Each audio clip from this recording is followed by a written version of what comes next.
namaste to everyone here today, to those who are going to watch us live on Facebook, and also those who will watch us later. I welcome you all to the 5th edition of Yoga of Desikachar series, organized by Yoga Vahini Foundation, a center for specialized yoga training, therapy and research, and Ritambara Ashram. These series of dialogues began this year on the birthday of Sri TKV Desikachar, fondly called as Sir, which was also on the International Day of Yoga. We have been inviting senior students of Sir who have learned and are teaching in this tradition to share with us their experiences of learning, studying with him, and engage with us all here. We have two very senior teachers with us today who will share their journeys with Sir. So before we begin the main part of the session, I'll just go through the logistics and some basic house rules. The session is for 90 minutes. We'll begin with the sharing of both the speakers today. During this time, the chat is disabled so that we don't interrupt the speakers and also not distract them. After both the speakers have spoken and shared, we will open the floor for an interactive session where you can share your evocations, reflections, questions, anything else via chat. So today's session will be anchored by Ravi Shankar. Hi, Ravi. So Ravi is completed his teacher training diplomas at Mandiram in 1994. He was the assistant editor of the journal Darshanam from 1993 to 96 at the Mandiram. Ravi has spent many years working with Sir and he continues to teach in the same tradition.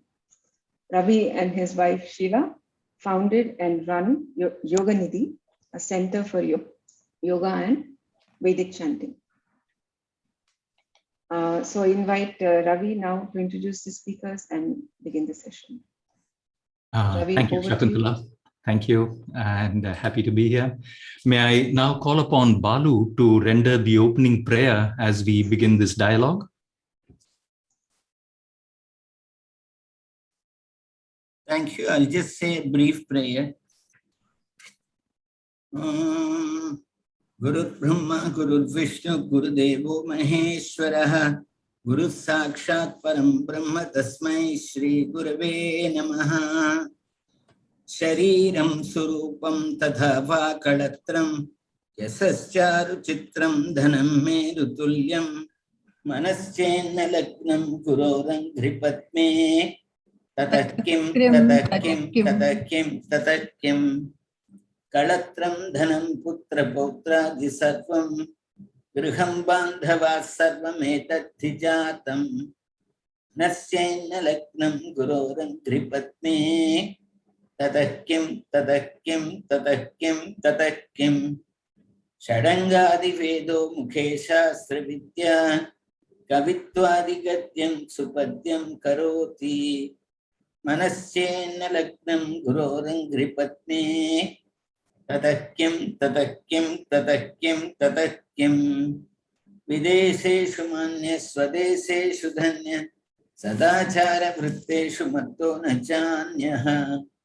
Manaschena Lagnam Guroram Gripatme Tatakim Tatakim Tatakim Tatakim Shama Mandale Bhupa Bhupala Vrinte Sada Sevitam Dasya Padara Vindam Manaschena Lagnam Guroram Gripatme Tatakim Tatakim Tatakim Tatakim Yashome Gatam Dikshudana Pratapat Jagatvastu Sarvam Kareyat Prasadat Naschena Lagnam Guroram Gripatme Tatakim Tatakim Tatakim Tatakim Nabhogena Yogena Vavajiracho Nakanta Mukhena Vitteshu Chittam मनश्चेन्न लग्नं गुरोरङ्घ्रिपद्मे ततक्यं ततक्यं ततक्यं ततक्यं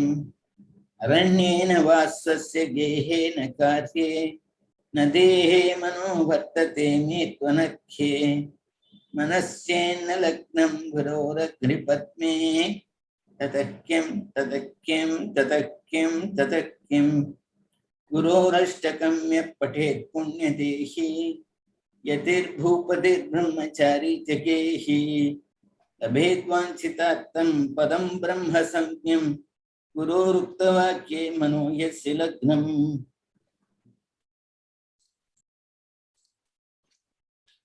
Thank you, Balu.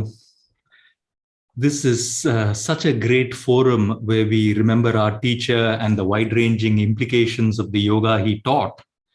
And we have Yoga Vahini and Ritambara to thank for this. A little bit about these two organizations before we get to the two richly experienced speakers of today's event. First, Yoga Vahini. I am delighted to share a little bit about Yoga Vahini because of my friendship with Saras and Sundar, the founders of Yoga Vahini. We had all studied and taught together at the KYM. In fact, Saras and I did our teacher training diploma together from 92 to 94, 1992 to 1994. And coincidentally, Sundar and my wife Sheila were batchmates for the teacher training diploma from 1994 to 1996. Yoga Vahini is a vibrant and growing community of yoga practitioners, students, teachers, and therapists. Having studied with Sri TKV Desikachar for 17 years, Saraswati Vasudevan founded Yoga Vahini in 2010, along with her husband Sundar, to carry forward the teachings in this lineage. They currently have centers in Chennai and Hyderabad in India, and teachers and therapists working together from different parts of India and the world. Yoga Vahini has been offering personalized yoga therapy, courses for personal development, workshops, retreats, as well as rigorous programs for teachers and therapists. The institution is also working in the area of yoga research and in taking yoga to the underserved populations in urban and rural areas through the Yoga Vahini Foundation, a public charitable trust founded in 2016. The Yoga Vahini community is strongly supported and guided by many senior teachers in this tradition, providing every sincere student a safe environment for learning, inquiry, and practice so that they can find their anchorage in yoga and within oneself. On to Ritambara. It is my honor to introduce Ritambara, an honor because Raghu and Shashi, the founders of Ritambara, are two hugely respected and deeply knowledgeable individuals. They bring a range of perspectives to their inquiry and exploration through the various lenses they employ, all of which are strongly rooted in Indic traditions. Ritambara is a community of seekers engaged in the quest for rasatmik living. The members share a common concern for the current ecological, socio-cultural, and political state of the world, and find deep wisdom and hope in the teachings and praxis of yoga as a way forward from these crises. The activities of Ritambara include active co-learning through inner work, group study and practice of various aspects of Ashtanga Yoga, exploratory dialogues on the different facets of the Indian tradition, and facilitating learning spaces and opportunities for others on a similar quest. Coming now to the speakers of the day, I would like to introduce A.V. Balasubramanian, who would be coming on first. Introducing Balu is very special to me, as it is through him and Vijay that I first met Sir. Further, during my days or years at the KYM, the editing of the journal Darshanam was my primary job, and Darshanam was begun by Balu. He is one of the most diversely knowledgeable persons I know. In him, biology, metallurgy, and mathematics go hand in hand with Ayurveda, agriculture, and Gandhian studies, all of which in no small depth. To introduce him formally, A.V. Balasubramanian is a biologist by training. He enrolled as a student at the KYM, the Krishnamacharya Yoga Mandiram, in the early 1980s and was a student of Sri R. Prabhakar. Soon, he also started learning with Sri Desikachar, and for a brief period, he was also teaching at the KYM. He soon returned to his major interest, which was research and involvement with Indian knowledge systems, specifically traditional agriculture. However, he continued his links with the KYM. He was the editor of the KYM journal, Darshanam, for the first few years, and he continued to learn from Sri Desikachar till the very end. Currently, he is the director of CIKS, Center for Indian Knowledge Systems. Their website is ciks.org. It is an institution involved in promoting research and understanding on various aspects of Indian knowledge systems, specifically with respect to sustainable agriculture. Over to you, Balu. Thank you very much, Ravi. Thank you to the host for giving me this wonderful opportunity to revisit my old days with Desikachar and Yoga Mandiram. It's a great honor to me to be invited to speak in this forum on par with a serious student, a Jignasu of the caliber of Bernard, because I remember from the mid-1980s and 1990s that of all the people who were students of Desikachar from outside of India, there were three people who could perhaps be considered as absolutely stars and special. One is the Skeltons, Bill Skelton and Mary Lou Skelton. And then from Europe, we had Claude and Bernard.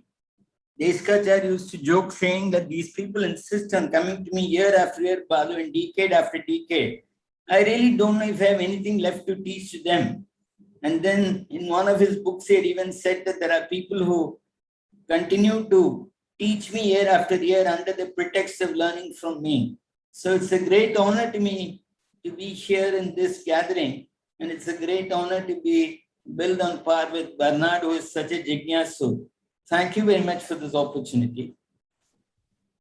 So in terms of reflecting on my years of learning with Desikachar, studying with Desikachar, one thing I wanted to say straight away is that I am not continuing to be a yoga teacher. I have learned in the 80s and 90s and hopefully continue to learn even now. But I'm not continuing to teach yoga. I have not done anything that can be considered as formal teaching from the mid-1980s onwards. So my reflections in terms of what Desikachar has meant to me and what learning with Desikachar is at a more general and generic plane rather than only in the context of yoga teaching or learning. I may draw some examples from yoga sometimes because that is one of the main things that I learned from him. So looking back more than 30, 40 years since I met him, what are the things that are stand out in terms of the influence that he has had on me and what I have learned? I will choose to focus on 2-3 specific qualities that I think are quite outstanding, that have influenced me quite a bit, taking into consideration the approximately 20-minute limit that I have. One of the most outstanding characteristics that I have seen in Desikachar is that no matter who he interacts with, he believes and acted on the assumption and on the understanding that we should see people as they are, we should accept people as they are. We should see people as they are and we should accept people as they are. Quite often when you interact with people, they may be our teachers, they may be our students, they may be a colleague, they may be a neighbor, they may be your own wife, that you always expect them to be something else. And the gap between the expectation and reality leads to disappointment, leads to anger, leads to frustration. I'll start with some specific examples. In the mid-1980s, when I was teaching, once Desikachar called me and I said, look, Balu, I want you to start teaching a student from California, but there is a problem that you have to solve. So I was silent. He said there was an American, a senior yoga student from California who had learned quite a bit. He had come to Chennai to spend a few years. He was also a musician and he wanted to learn some advanced flute. He was assigned to learn with a senior teacher at the Yoga Mandiram. The senior teacher at the Yoga Mandiram started the declaration, oh, you learned yoga from such and such a school. First thing you have to do is that forget everything you learned. Because we have a very different style and very different approach to teaching in the Mandiram. This is something that was deeply offensive and upsetting to the student. So Desikachar said, I want you to start teaching the student, Balu. Don't probe into, don't comment about whatever he has done, whatever he has learned, whatever he is doing. If at all you ask him what he has done already, that's for mere information. So I met the student and he started off by saying, man, this other yoga teacher who started teaching me said that I should forget everything. I'm willing to believe that Mandiram has something great to offer to me. I'm willing to believe that Mandiram has something unique that I didn't have from other teacher. But I feel it's not only correct, but even not correct, but even disrespectful to think that I should forget everything and whatever I learned is of no worth. Don't ask me to do that, man. So I had an interesting proposition at hand. A person who was deeply entrenched in a particular parampara of yoga. I said, fine, accept him as it is.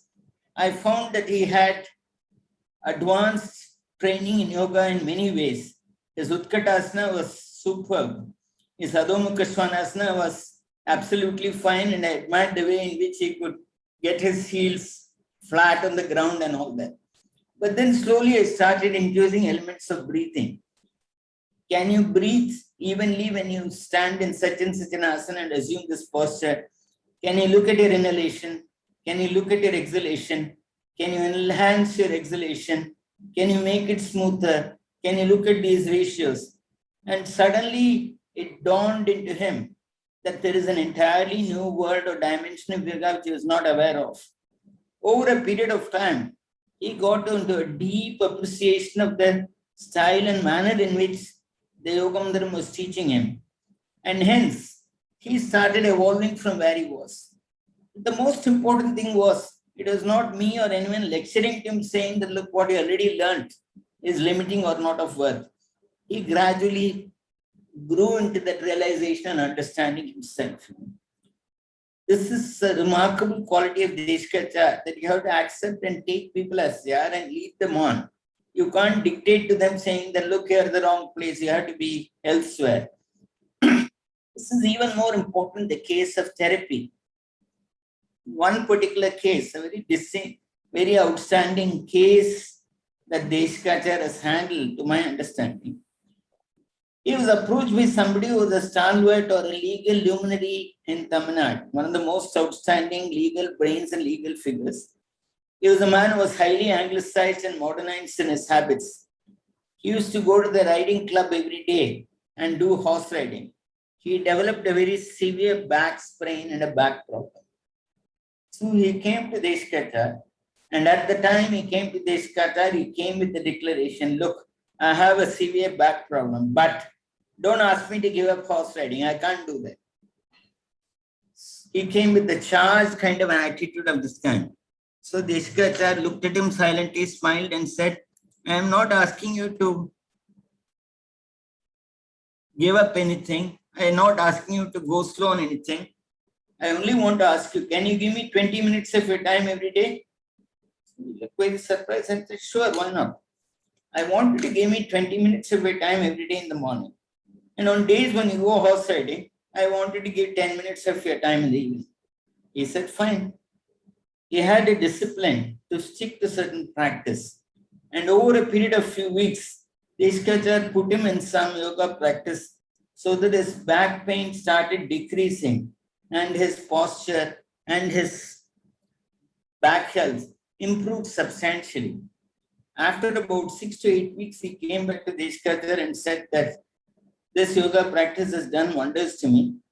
I see that I'm about 50 to 60% okay, but can I go on further from this?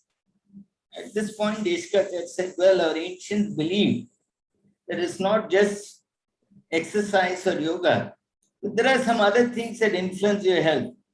Can we take a look at your diet? And he reviewed what he ate, how frequently he ate, the manner in which he ate. And then he said, maybe you have to make some modifications in your diet. That was very interesting. He made the required modifications, suggested modifications in his diet. And after a few weeks came back and said, I think I've progressed much further. I think I'm 80% there, but I don't think I'm 100% there. Can you help me more? At this point, Desikachar said, maybe you have to look at some of your habits. Maybe some of the horse riding that you're doing is not entirely suited to your spinal health. Do you want me to give up horse riding? No, I'm not saying any such thing. I'm only telling you that some actions have some consequences. I think your horse riding is not just to ride horses, but it's also part of social interaction in the club, right? Yes. See, if instead of going horse riding every day, you can make it every alternate days, you look for yourself, it makes a change. That's all I'll say. So after about 6 months of the original visit, he came back to Desikachar. He had settled to a beautiful kind of a system where he started some yoga practice. He made some changes in his diet. He had toned down his horse riding to something much more moderate. Most important thing is, at the point when he came in to see Desikachar, if Desikachar had said, look, I want you to be this, I wanted to eat this and not eat this, I wanted to give up horse riding, he would have politely smiled and said thank you and walked out of the room. That would have been then different. What is the difference? To me, the difference is that when this man walks in, Desikachar is not commanding him to something, he is not expecting him to be something, he is accepting him as he is. From where he is, you have to take him, lead him in its hand step by step in the right direction. This is like once he joked saying that sometime when he was driving in Roypeta, somebody stopped him asking for directions. It seems he had got down in the Egmore station and he wanted to go to the central station and he was in Roypeta saying, what is the way? One way is that you can shout at this man and say that you have traveled 10 kilometers in the opposite direction. You're a fool. Why did you do this? Why did you do that? But that wouldn't help. And the only practical way is to say, take his hands from where he is in Roypeta, lead him in the correct direction, step by step. So this, I think, is a remarkable capacity which is required of not just a yoga teacher or of anybody. Every day we meet people in our lives, our colleagues, our neighbors, our wife, children, parents. We want them all to be something else. We are unable to see them as they are, where they are. And we have a huge problem interacting with them. This is one of the most valuable lessons that I have seen Desikachar, not just preaching, what he does when he lives his life in a day-to-day sense, interacts with students. One other quality that I'd like to reflect on with you people and invite you people to reflect with me is the question of getting relationships mixed. We are in multiple relationships, often with the same people in different contexts. There is a wife who may be a student or a teacher. There may be a neighbor who is a student or a teacher. There is someone who is a boss who is also in a different relationship. We are experts in constantly getting relationships mixed up, getting ourselves in trouble, getting them in trouble, ruining relationships. This is something which he is always very conscious of. As Ravi told you people when he was introducing me, one of the earliest interactions I had with him was I was the editor of this journal, Darshanam. He was a frequent contributor, one of the star contributors. He would sometimes write an article which may be on any topic and give it to me and say, this is for, you wanted such and such an article, here it is. Usually he'll say, you interview me, but sometimes he would write an article. So I looked through the article and then at the end of 2 hours, it will be full of red pen markings. I would have corrected his grammar, I would have corrected his spelling, I would have improved his language, so to speak. I would have changed the order of things. It would look terrible. Is this something I can possibly present to my teacher and say, look, this is how it is? So with great hesitation, the first time it happened, I gave it to him. He looked at it and said, oh, you made a lot of changes, Balu, let me look through it. Then the next day, or in a few hours, he came back and he said, fine. I see that most of what you have done is improved the article remarkably, Balu, but he had noticed that in a couple of places where I thought I was just editing to improve the language, I had subtly changed the content. I had conveyed something which he didn't want to convey. He caught on to that spot on. He said, but illapa, etc. Very gently he pointed out that I had exceeded my brief as editor and I had twisted the content around. So the most important thing is I was approaching him with a lot of fear and hesitation that he is my guru, he is my teacher, and I'm returning an article with all sorts of changes, this is wrong, that is wrong, but no, he didn't get relationships mixed up. The fact that I was a student and he was my teacher is a different relationship. In the context where I am the editor and he is the contributor, he is perfectly fine. I'm sure that Ravi is one other person who has had experience interacting with him as editor and contributor. He perhaps has a similar experience to share. He will not get relationships mixed up. He will also be quick to point out when you get relationships mixed up. My wife, Vijayalakshmi, is also a yoga teacher and was also a yoga student. So at one point when I was editor and we were thinking of various contributions, we wanted somebody to translate an interesting booklet called Yoga for the Mentally Retarded. She is very good also in Tamil, so she made a Tamil translation. We reviewed it, it was a good draft in Tamil. Then Desikachar said we have to pay her a fee. I spontaneously said, fees alone, sir. I don't think there's need to pay any fee. So he looked at me and said, why?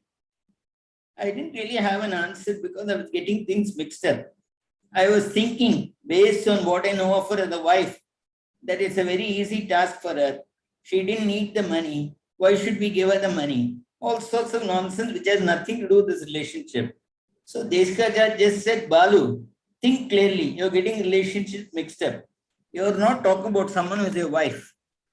We have to judge whether a payment has to be made for someone who has done a good, competent translation of a booklet from English to Tamil. Find out what the good rate is and we have to pay her that. He was very, very clear about that. A most spectacular instance where I was personally a recipient of his largest in not getting relation mixed up was sometime around the year 2006. I invited him to Geneva for an international conference that had nothing to do with yoga. There was a conference on biocultural diversity. I asked him if he could come and give a keynote address in one of the sessions and spend 3 days there. He said he was very happy. He did that. And I was amazed that a person in Madras would pack a 48 hours into a normal 18-hour waking day. He was perfectly fine being an audience in most of the sessions, going for long walks, reading, reflecting, not very busy. On the last day, myself, my wife and Desikachar were in the Geneva airport. We were to catch a flight to go to Frankfurt. It was early morning, you know the unearthly hours at which the international flights take off. We were blurry-eyed, not having got proper sleep, and almost everybody is trying to finalize the minutes the previous day, all sorts of stuff. So all three of us landed up at the Geneva airport. Desikachar dropped his bag and said, I'll take a walk, and went away. And then after 10 minutes, he returned with a tray where there was steaming hot cups of coffee for both myself and my wife. We were very touched because a few months back when I had gone to Desikachar for some yoga advice, he felt that I was overdoing this coffee and he had asked me to go slow on that. But having spent 3 days with me in various conference sessions, he no doubt noticed that I had slipped down on that, and slowly coffee had made its way back to my life. So I'm anyway taking coffee. He did a spontaneous, natural human traveler's gesture of he just bought 4 cups of coffee for me. I was getting it all mixed up in my mind. If he is spending 20 hours a day with me in a conference, he is not hanging around as my yoga teacher. He is my yoga teacher in a context when I go to him, seek his advice and help as yoga teacher. And I was getting unnecessarily intimidated and things messed up, thinking that he is going to act all the time as my yoga teacher. No, he just made a simple, spontaneous gesture as a fellow traveler. He got me some cups of coffee and came. I was really touched, but I also thought it's a very practical way of demonstrating how he is not getting relationships mixed up at all. Now, what the third quality that I'd like to reflect on, which I think has stood me in good stead, is that he felt that whether you're a yoga student, whether you're a yoga teacher, you're anything, you have to continue to learn throughout your life. If you cannot continue to learn, you cannot continue to teach. That may be true of yoga, that is perhaps true of metallurgy, that's perhaps true of agriculture, that's perhaps true of everything. What is it that's required to learn? It was always very clear, please don't get the formal trappings of learning, like a college, a degree, a classroom setup, mixed up with learning. What do you need to learn? What you really need to learn is three things. You need an openness of mind and humility, an attitude that you want to learn. You have to be present at the moment. You have to pay attention to what's going on. That's very important. And thirdly, if you have the correct attitude, you have teachers all around. If you have the correct attitude and openness, you have teachers all around. It's not just Krishnamacharya who is the teacher or Desikachar who is the teacher. A child in your home may be the teacher, a neighbor may be the teacher, a wife may be the teacher, a colleague may be the teacher. In fact, Desikachar would go so far as to say that you can even learn from a stone or a plant. I myself cannot quote any instance where I'd say I learned from a stone or a plant, but certainly thanks to him, I have tried to imbibe this attitude of if you have the openness and attitude to learn, you can learn everywhere and anything. But one interesting anecdote relating to learning, which brought this home to me in the context of learning from Desikachar, I'd like to share with you. I was learning with him some passages of Vedic chanting, and at one point, I was part of a group of 3 persons. Myself, then there was an American lady, and then there was a North Indian businessman. I'm broadly describing them. I considered myself an advanced student in Vedic chanting because I knew Sanskrit and in my childhood I had learned. This American had just come into yoga. He didn't have any background of chanting. He didn't know Sanskrit. This North Indian businessman didn't know Sanskrit, but maybe he had a bit of a background because he knows Hindi. So Desikachar would recite a passage, we would repeat it. Then he would go to the next passage.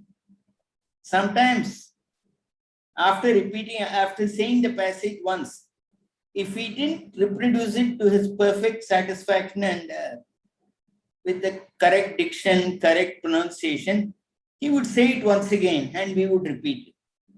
So once it happened that he said a passage, he said it.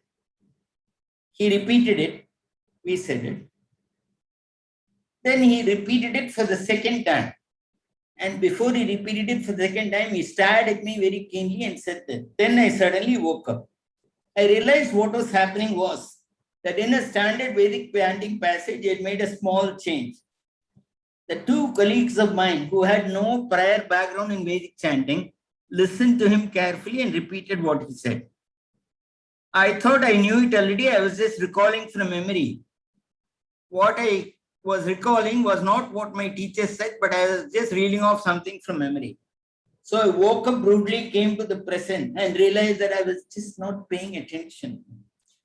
So it's a very interesting way, I think, that in a very practical way indicated to me something which you always said, that learning means that you have to have an attitude of humility and openness and an attitude to learn. You have to be there at the present, paying attention. And the formal trappings, like somebody has a degree, something is in a classroom, something is in a university, that's all irrelevant. If you have the attitude to learn and an openness, you will find teachers everywhere and you can learn in any context and everywhere. There are various other examples I can cite, but I thought if I were to share with you what are some of the most important things that I learned from Desikachar, there are many, many qualities I can think of besides these. His great generosity with respect to his possessions, with respect to his knowledge, with respect to relationships. His capacity to speak and communicate things with startling clarity. I think it was Albert Einstein who once made a remark saying that if you understand something deeply, you can communicate it very simply.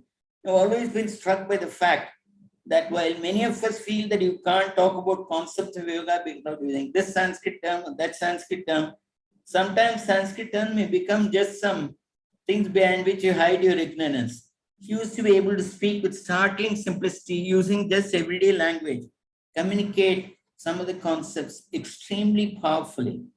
So these are some of the outstanding qualities that I have seen in him, which have had a deep impact. And I chosen to talk about these qualities because personally, after the mid-1980s, I really did not continue in any sense as a yoga teacher. And bits and pieces, yes, I have contributed, or sometimes I contributed articles, and that's about it. But before I close, I think I'm coming to the end of the allocated time.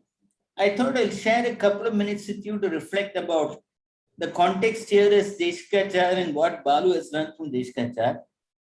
The context has been set by Saraswati, who invited me for this meeting. So I thought it may be interesting for this audience to know how Balu met Saraswati for the first time, how coincidentally Desikachar met Saraswati for the first time, and the context that brought all three of us together. Can I request Shakuntala to share the first slide, which is the cover page of the Darshanam issue of February 1991? I just want to take you back about 30 years in time. I'm just going to share it. Yeah.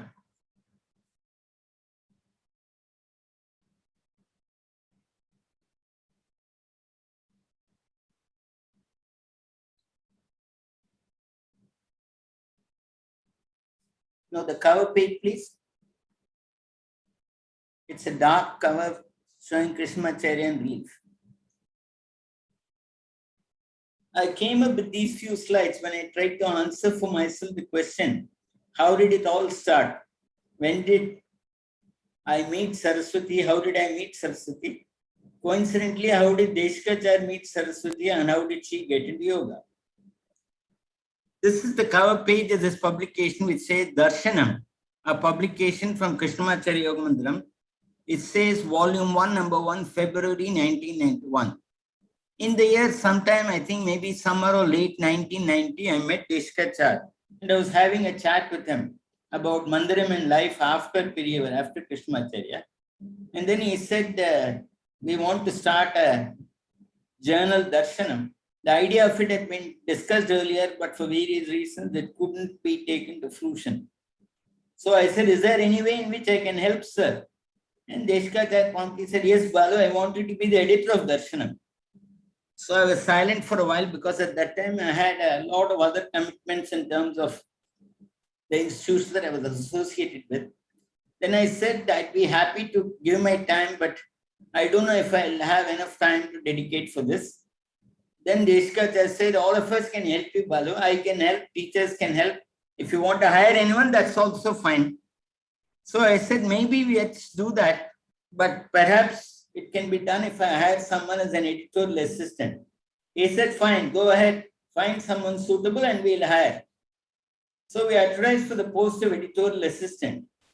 There were 3 people who applied for the post. One of them was a young woman by name Saraswati. Next slide, please. You can show me that title page of Darshanam.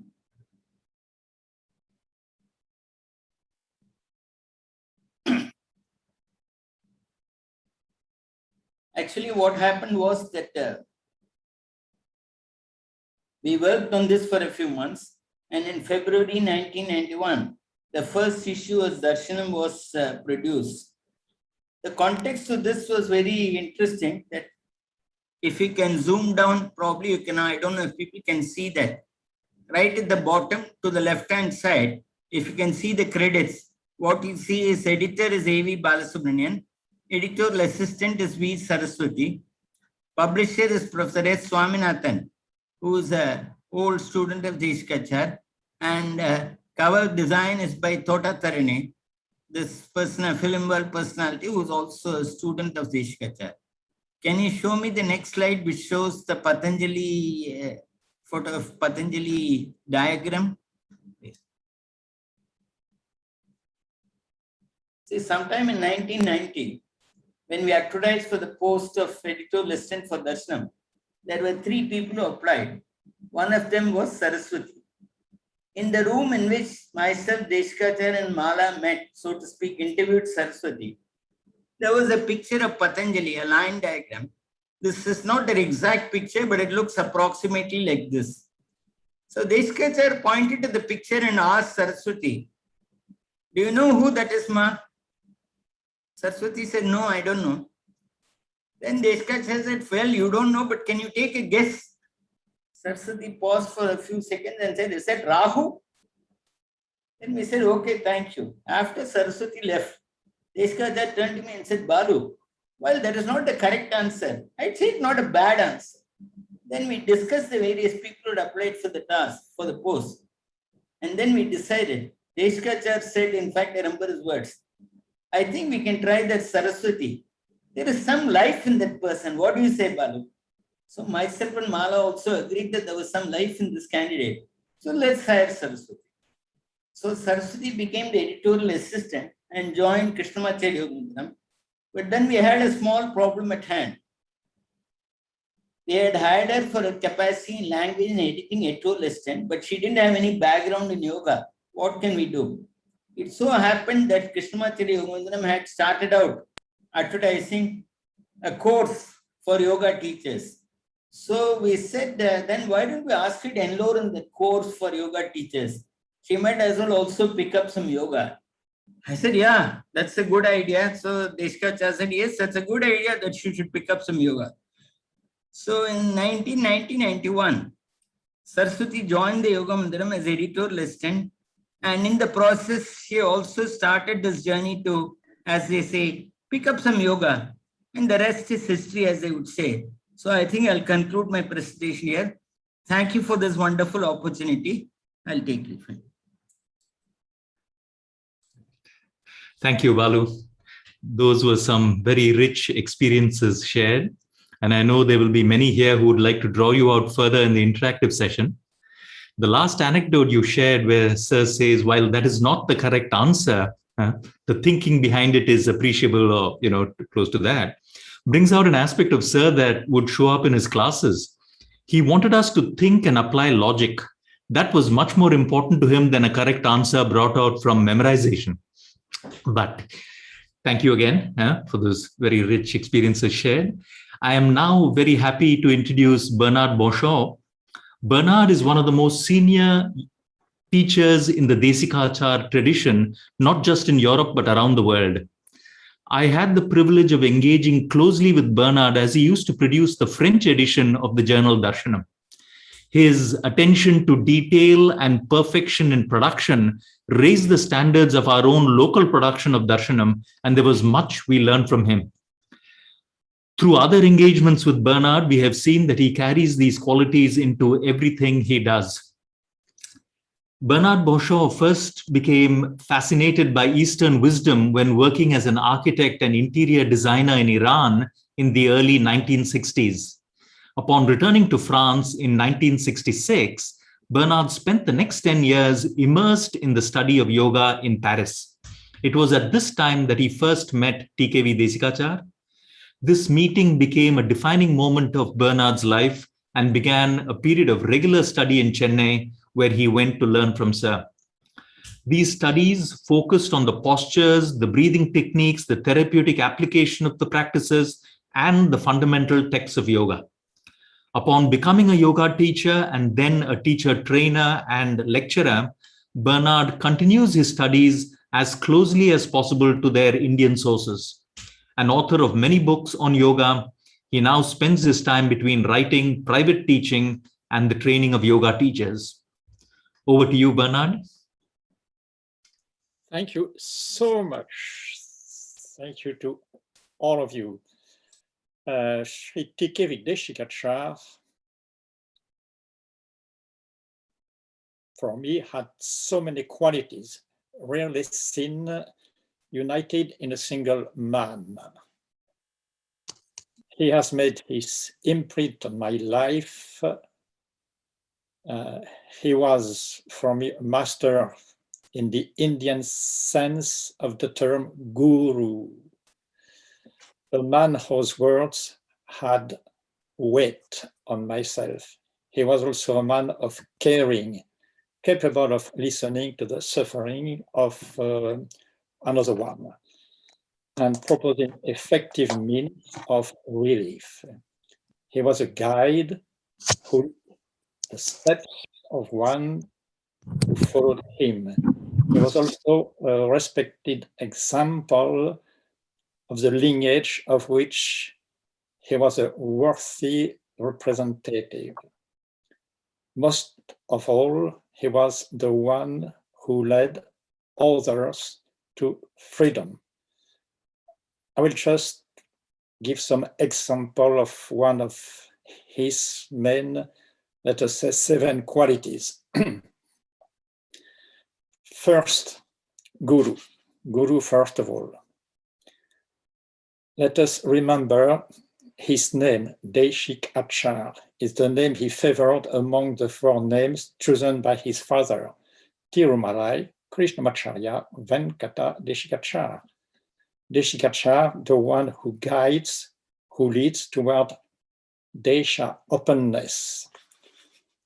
Chennai, about 45 years ago. We are within a few minutes of the end of a class when suddenly, under some kind of teasing comment, Desikachar says, one day Bernard will be an editor. At the time, I do not have any slightest idea what is an editing house establishment. Today, the Editions Agamat are, among other things, an essential means of communication within my activities in yoga, after having been, in the beginning, the support for the diffusion of the French language version of the Krishnamacharya Yoga Mandiram Darshanam. This simple, very well inspired tease has weighed heavy in my existence. So, Guru, first of all. 2, Chikitsa, when it was needed. We are once again in Chennai, a year or 2 later, and that year I arrive later in the season. In the middle of a class, Sri Desikachar says that my eyes are burning and that I am sneezing. He asked me, Bernard, would you happen to have a respiratory allergy? You have never spoken to me of this before. So I explained to him that my father suffered greatly from hay fever. So he said, would you like to do something for that? Well, if yoga can do something, yes.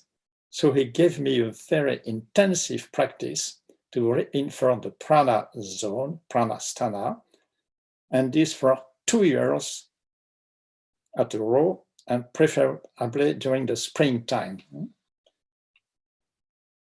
To my great surprise, even though the ground, the terrain is as it was, the hay fever has gone.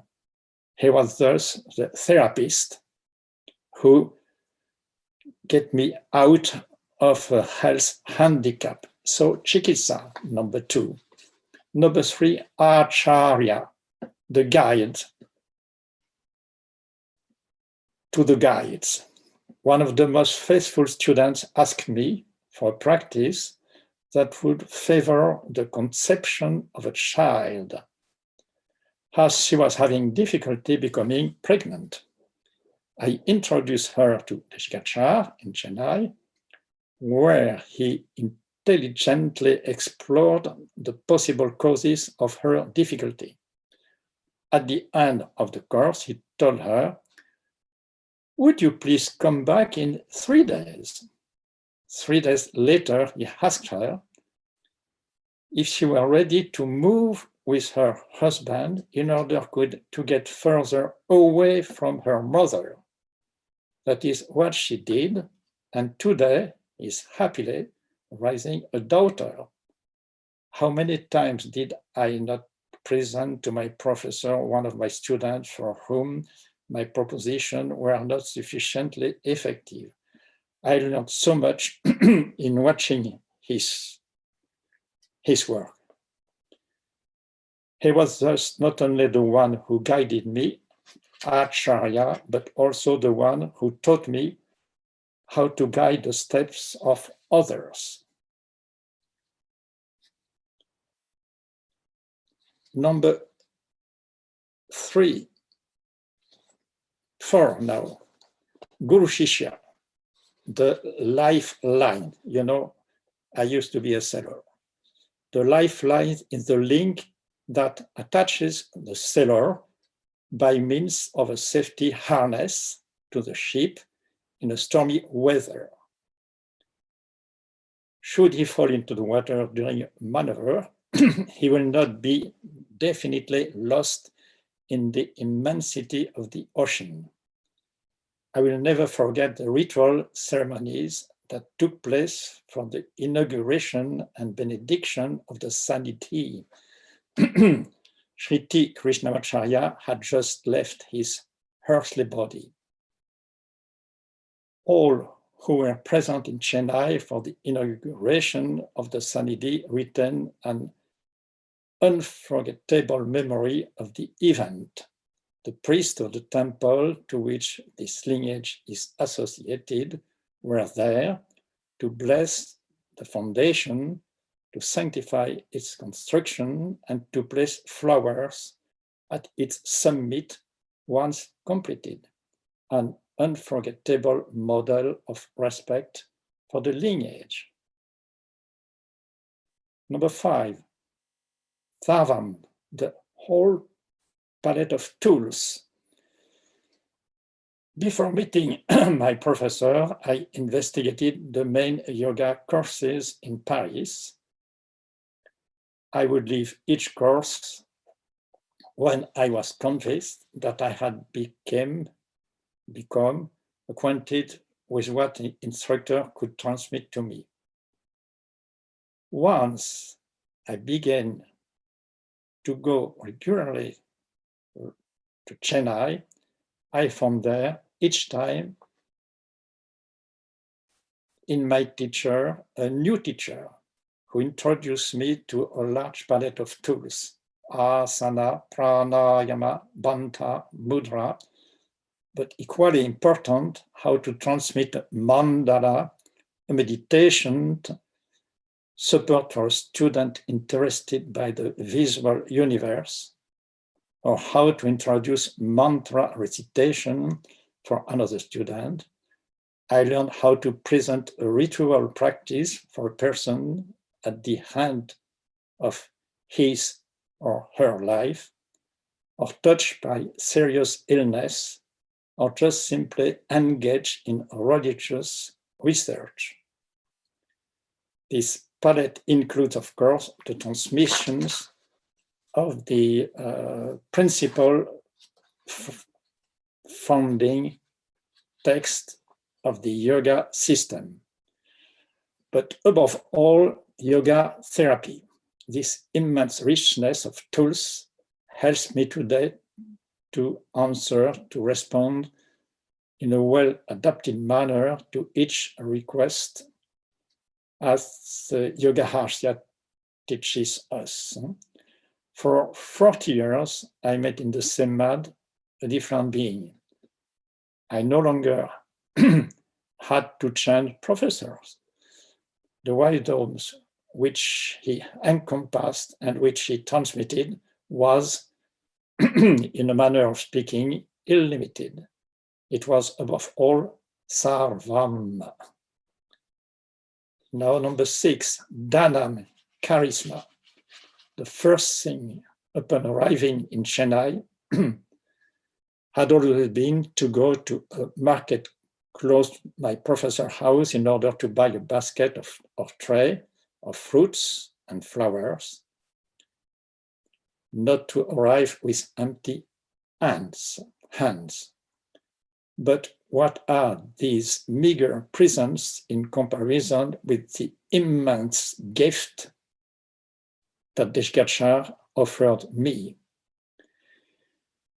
It goes without saying that I am not speaking about the quality of his instruction, but about the small but rich, very rich gesture which have contributed greatly in transforming my life. I will say just one single example, one of the most precious.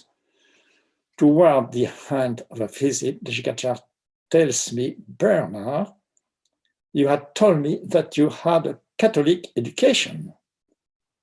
What would you think of serving as a guide, as my guide, to visit the cathedral on the beach of Madras?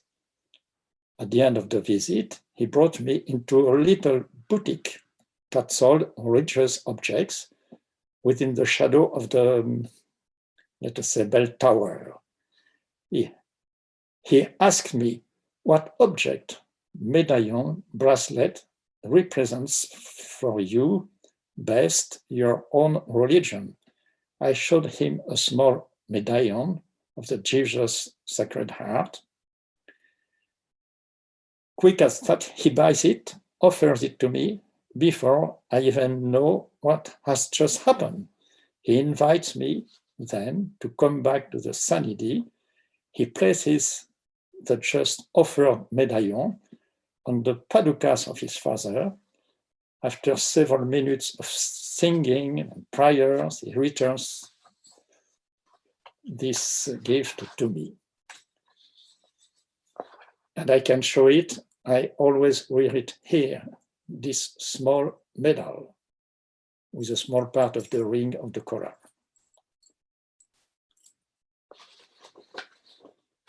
So this double link with my lineage and my origin will never leave me. His generosity, his charisma, Dhanam, has linked me forever to one unique and failing source. And seven and last, Kaivalya, the man is alone on this earth. Bernard, I have something to tell you. You will not like it. I will only tell it to you in 3 weeks at the moment of your departure from Madras. That is what Desikachar told me when I was only, let us say, the third of my way, of my stay there. The day before my departure, Desikachar began the instruction by reproaching me, calling me for something he felt rather serious in my behavior. He began to raise his voice. He exploded in a holy rage. I left reeling. That particular year, special year, I waited 3 months before writing him to thank him. What these lessons of the stick, Danda, taught me was the awareness that during several years, I had developed some kind of attachments without perspective, without judgment. Today, over 40 years later, I've completely forgotten the cause of his anger. What remains is a relationship of confidence that is deep and lucid. He had pushed the fledgling from the nest, the bird from the nest, that I should take flight toward freedom, serenity, Kaivalya. My encounter with this exceptional man that is Sri Desikachar brought me to my own wellspring and has nourished me for my entire lifetime and for those who surround me as well. So, homage to my teacher, Svaha. I just want also to say a few words. I also had the privilege of studying with one of Sri Desikachar brothers, Sri T.K. Sribashyam, who gave me so many teachings on Ayurvedic effects of the main yoga tools, asana, pranayama, and so on, and also the base of Ayurveda as it was taught by T. Krishnamacharya. So I think it was fair for me to mention it also. But my main teacher, because one can have only one teacher, is of course Sri T.K.V. Desikachar. Thank you so much for your attention to all of you.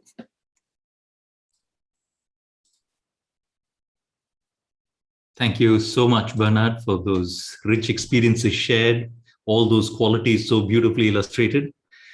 As with Balu, I'm sure there are many here who are waiting to engage in drawing you both out further and exploring the ideas you have presented. And so now I'll hand over back to Shakuntala, who will open the session out for the questions. We can take the questions as they come. There may be some already in the chat box.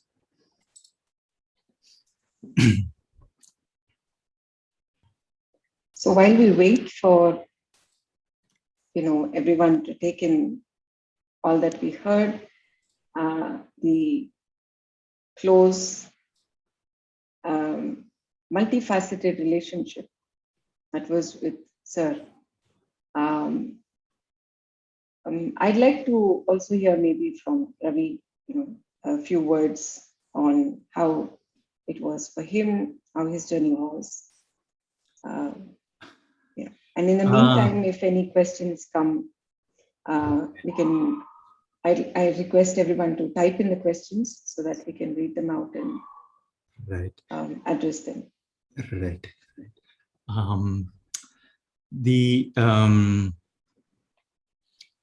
Among just so many qualities that Balu had illustrated and so had Bernard, the one real, he didn't waste a moment of his time. That was, anything that had to be done was off his desk in a flash. And anything that he thought of had to be done and implemented right then and there. I'm sure Balu and Bernard would have many instances of this too. Among other things, also a meeting of people who are involved in the darshanam. In Bernard's case, when you were translating, would you have any of the content of the darshanam? Would you have engagements with Desikachar to communicate even better in French the ideas that the articles themselves represented? Oh, yes, of course. And luckily, a lot of people around of me were really interested, and we had a good team in France of good people who are or who were fluent in English. So we had a very good team around, and it has helped me a lot in France to share his teaching all over France and among the French speaking students. Yes, sure. It was a great help. Yeah. You just give me an idea. I would like to say a few words with my wife. Is it okay? Of course. Yes. Yes. She's not by my side right now because of her situation, illness, She used to come with me, but she was not a student of Desikachar, of Sir. And one day she started to be interested in yoga and to practice yoga. And she comes 1 year with me. And she asked for classes. She started to ask for classes. So he said, okay, Johanna, you can have class with me if you want, but you will come alone another time. So he made sure she did not came as a tourist, but really to study with him. So we had to go every year.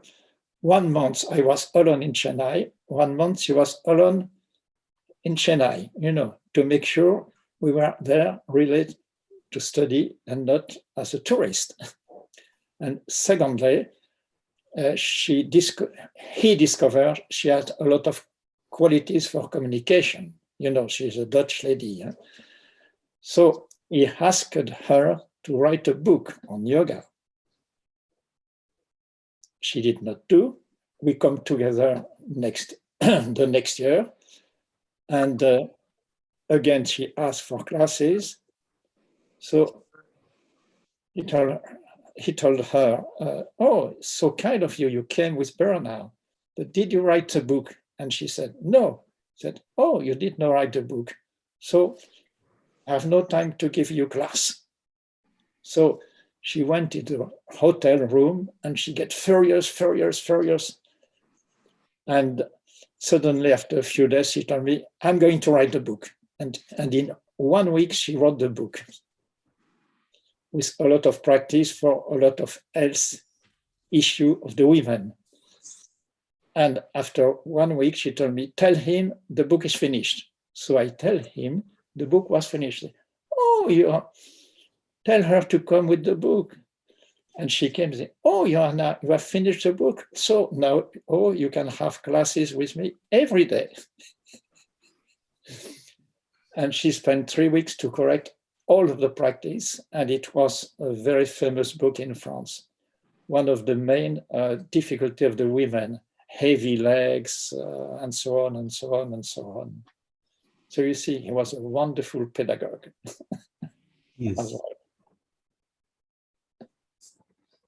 He would, I mean, again, I'm just prompting Balu, and, the way he would challenge people to come out with something which they didn't know they had within them, was another amazing feature of Sir's. And I'm wondering if Balu can tell us a little bit more about that. Yeah, I'd say one of the most interesting things is that he'll be able to see people or qualities in people that others cannot see, or sometimes even you cannot see. I just have one experience to relate. Sometimes there'll be some people who start learning with him. They may be coming for short, intense periods from Europe or US. Once there was a student, he said, I wanted to meet him regularly for a couple of times a week for talking on various things and herbs, this and that, fine. So one day this American gentleman came to me and started asking me about astrology. So we had spoken for about 10, 15, 20 minutes for astrology, about astrology. He was asking, I said, and suddenly I woke up with a sense of shock.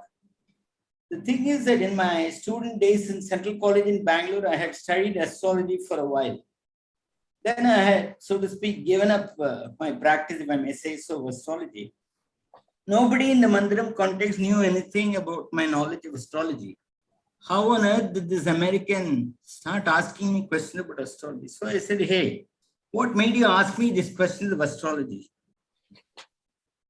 Then he said, Desikachar asked me. And I said, what did Desikachar say? Did he say that I know astrology? He said, no, I asked Desikachar that, look, I have some questions on astrology. I want to talk to someone. Then he said, try talking to Balu. Then I asked him, has Balu studied astrology? And Desikachar said, I don't know, but Balu has studied a little something or the other of a whole lot of subjects. Try Balu. So this was something quite, if I may say so, shocking as well as a wake up. It's like holding up a mirror to me. I have this ability or weakness, the way you put it. Whole lot of subjects I'll be getting interested in. Sometimes it'll be development economics, sometimes it'll be ornithology. For a few weeks or months, I'll pursue it supposedly intensely. Then I'll drop. It's like in Tamil, we have this saying, Nunipul Mayerde, You just graze in a whole lot of area without a great deal of depth. Sometimes it can get you very scattered, So it's astounding that Desikachar has spotted this quality in me, which if carried to excess can become a great weakness. It was spot on. So it's like holding up a mirror to me and say, look, Balu, this is what you are. So that was 30 years back. People may ask me, have I overcome this weakness? I say, I'm trying to, I'm at least more aware of it. He had this fantastic ability.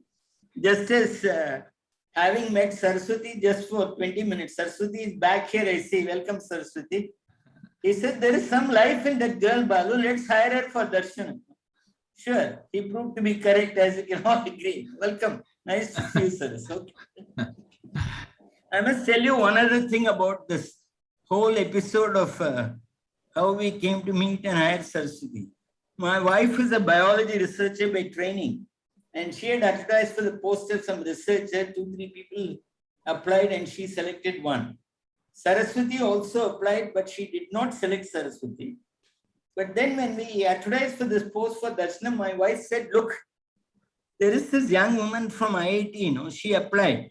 She was not suitable for this research task, Balu, but I think she'll be good for Darshanam. Why don't you try her? There is some life in her, he said.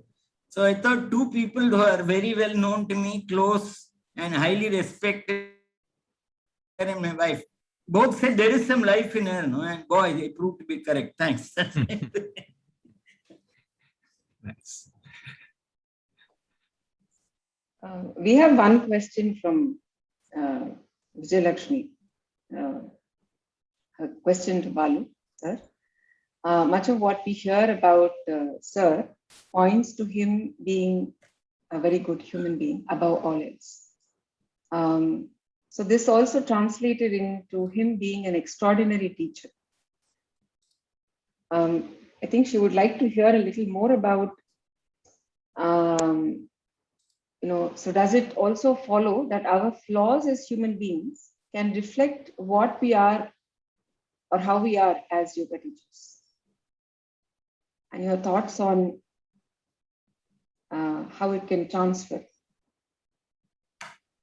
Yeah, the only limitation is that, as I've told people repeatedly, I'm not a yoga teacher. I can at best be described as a retired yoga teacher. I'm an armside observer of yoga teaching. But sure, I think if you have some of the most important things I have taught him about, I learned from him about being a yoga teacher is that he would be completely egoless in terms of how he can help the student. He was not trying to see yoga as a one-stop solution for all the problems. I'd say his approach is, I'd sum up, if a student comes with a problem, a health problem, sometimes yoga can be the single and total solution for the problem. Sometimes yoga can be the major solution, but it may require supplementation from some other system, like let's say allopathy. Sometimes there may be some other system like allopathy, which is the main therapy, and yoga can supplement. There are occasions when yoga has nothing to offer, almost nothing to offer. So it'd be completely egoless. Whatever best helps the students, let's do. For example, I asked him once provocatively, you mean to say there are occasions when yoga has nothing to offer? He said, yes, if somebody has excruciating stomach pain and it looks like it's an inflamed appendix, the only thing they have to do is instantly they can go in for surgery. They have to. Maybe in terms of post-surgical recovery, attitude to that, yoga can help. But he is, number one, completely egoless. What is the best thing that's required to help the student? You must be able to see. It's not like, I am so smart in yoga, I'll make him do this, make him do that, inhale and exhale and hold after, go upside down, go downside up. No, nothing else. That's one thing. Secondly, you have to get yourself into the shoes of the student. You have to teach what the student needs, teach what the student can digest, teach what the student can accept, not just whatever it is that, you have to teach.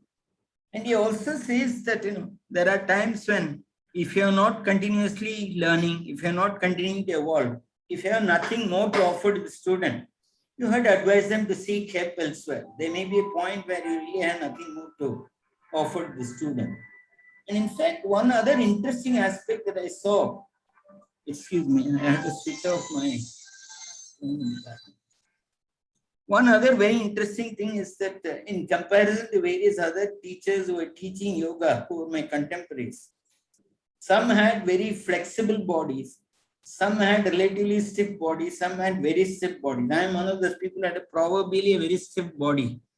So if there has to be a difficult postures class, lots of students could do 80%, 90%, 60%, and I'd perhaps be hovering between 20 to 30%. I used to feel diffident about this as to, can I make a good yoga teacher if my body is so stiff and I can't do the difficult postures? Desikachar had a very interesting insight about that. Yoga Sutra has this idea of people who can reach to a higher point. There are bhava pratyayas, who don't have to go through the effort, who don't have to go through the grind from here to there. They are born with greater abilities. They are not much informed. They can't guide you very well about the challenges in the path. He used to turn this weakness around to an advantage and to say that a person who can very quickly, spontaneously, effortlessly get into various difficult postures, he may not be able to guide a student as effectively as someone to whom it is a great challenge Every inch of the way has to be fought. You know what the obstacles are, you know what the problems are. That shouldn't stop you from being a good yoga teacher. That is very encouraging. But I don't think that it is just some false idea that was given to encourage me. There was some solid wisdom behind that. These are just some thoughts I have to share. And could we ask Sriram if he can add to all these things that both Bernard and Balu have already talked about, some other examples? And oh, hang on. Maybe before that, Sriram, Bernard, I think, wants to say something. Yes, Bernard, please. There is something I would like to say, which I'm doing daily now. You know, Sri Bhashyam passed away. Our teacher, Desikachar, passed away. There is something he did. It was one of my last stay in Chennai. Sri Krishna, no, it was before. Sri Krishna Vacharya, his father, was still living in the house. And he was already on special diet, you know, the last weeks of his life. So Desikachar told me, Bernard, could you come and help me because I have to change the sheet under the body of my father. So I said, yes, if you want to help me and me to help you, I can do something. So I come with him and he just told me, please, Bernard, take my father in your arms because I want to change the sheet because he start to have on his body, you know, some, how you call it in English, scars, something like that, because he did not move for weeks and weeks and weeks. He did not eat anymore. He was only bed sores. Bed sores. Exactly. Yeah. So I said yes. So I took Krishna Vacharya in my arms, and his head was on the left side of my head, very close, and Krishna Vacharya looked deep in my eyes, and I was looking deep in his eyes. And now our teacher, Desikachar, has passed away. Sri Bhashyam has passed away. There is still in my memory, in my heart, this glance 24 hours, the link, deep link with the lineage, which is beyond time, thanks to that great idea Desikachar had at the good time at the end of the life of his father. That's a beautiful thing to share. Thank you. Thank you for that, Bernard.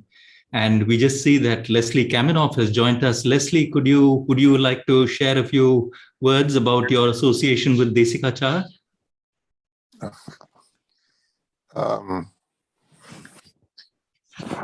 Is my audio on? Audio is fine. We can't see you though. That's because it's a little dark in the room where I am. I'm in London. Well, I'm in England. I'm in Manchester right now, teaching a workshop.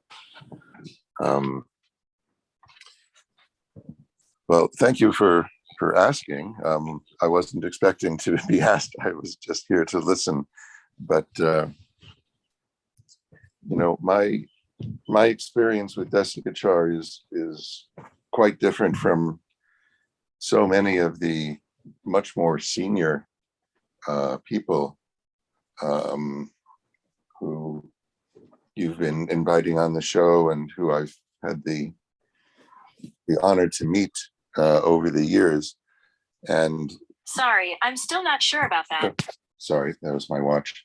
And the time I spent with him was comparatively brief compared to just about everyone else I know who became his student.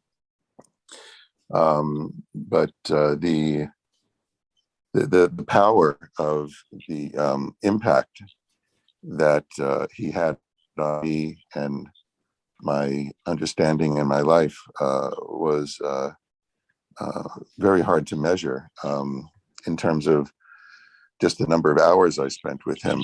You know, I met him in 1988. I had already been teaching yoga for almost 10 years with the Shivananda organization. And And he knew a little bit of my background, that I had been with that organization, that I had taken sannyas, and I had this very sort of serious traditional background, and so our connection was always rather formal.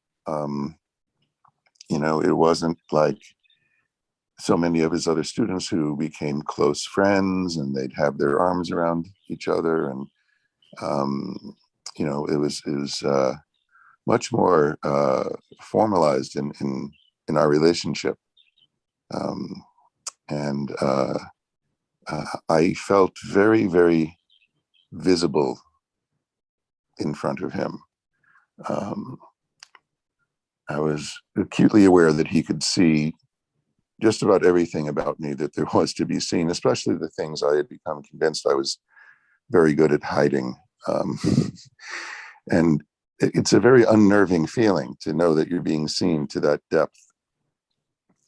And I think if I could say something brief about what that was, it was that he never interacted with me based on any of that stuff that he was seeing. He could have, he could have basically just taken me apart. But the way he handled me was to always base his interactions on his faith that I could find the answers I needed for myself, and none that he would just give me. He was always constructing experiences in which I could learn the things that were important for myself.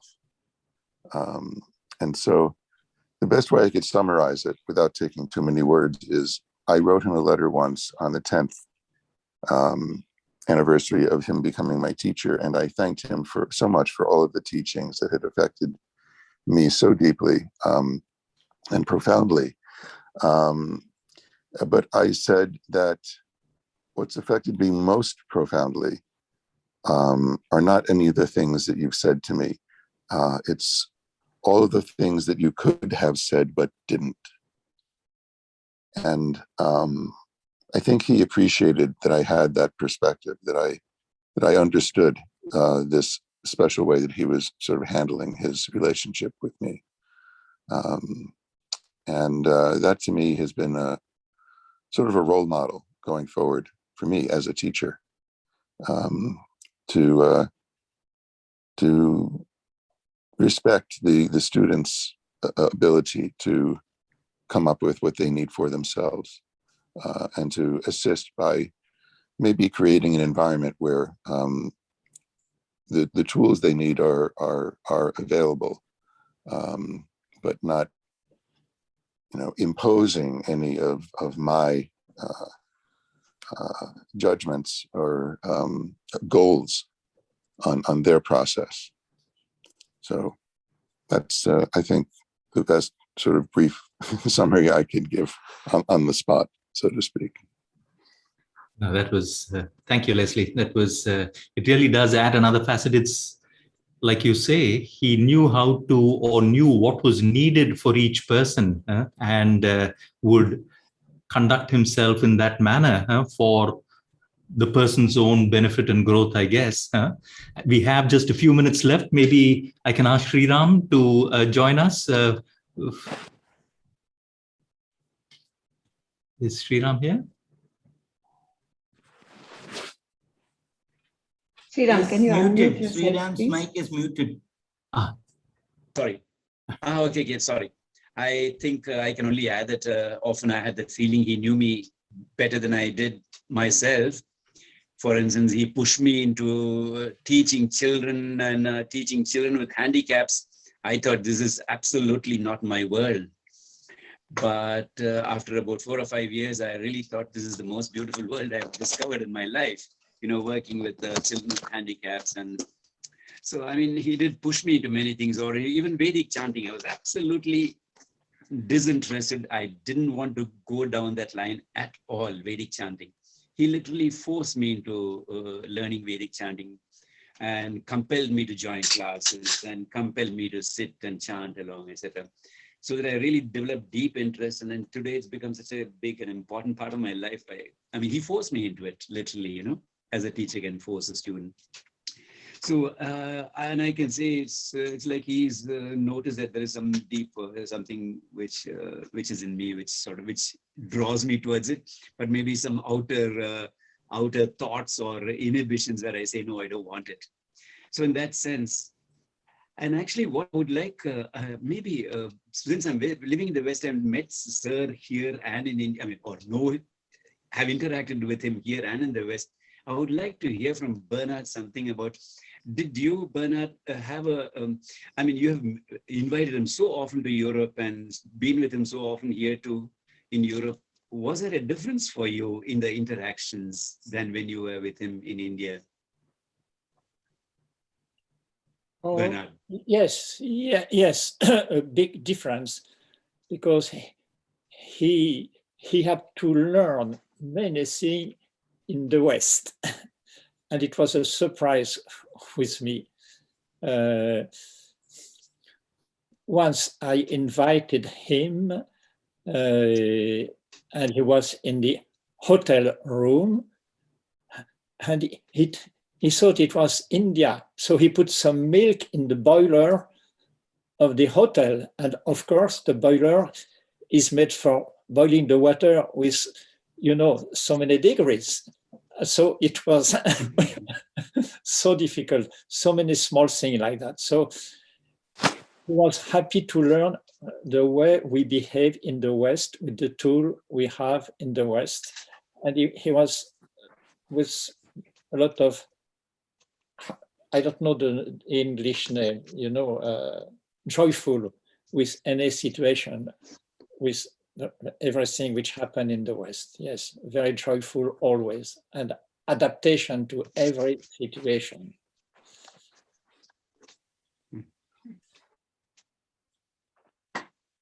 I think we've reached the limit of our time for this. We could go on, but we should, I think, come to a stop out here. It's 1 o'clock India time.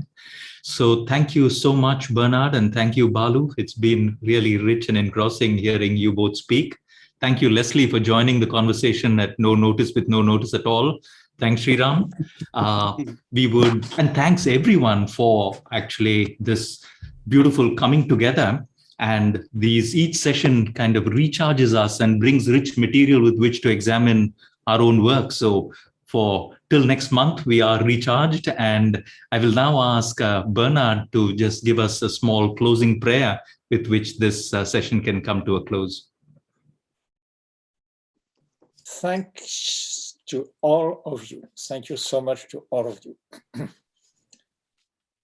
Hare Krishna Vagi Shayati Shvarabhyam Samprapta Chakram Kanapashya Saram Shinut Narangendra Yatau Samapitasvam Shri Krishna Mariam Guruvaryamide Irote Kartike Mase Chatatara Kruto Dayam Yogacharyam Krishna Maryam Guruvaryam Maham Pache Shri Guru Pyo Namaha Harihi Om.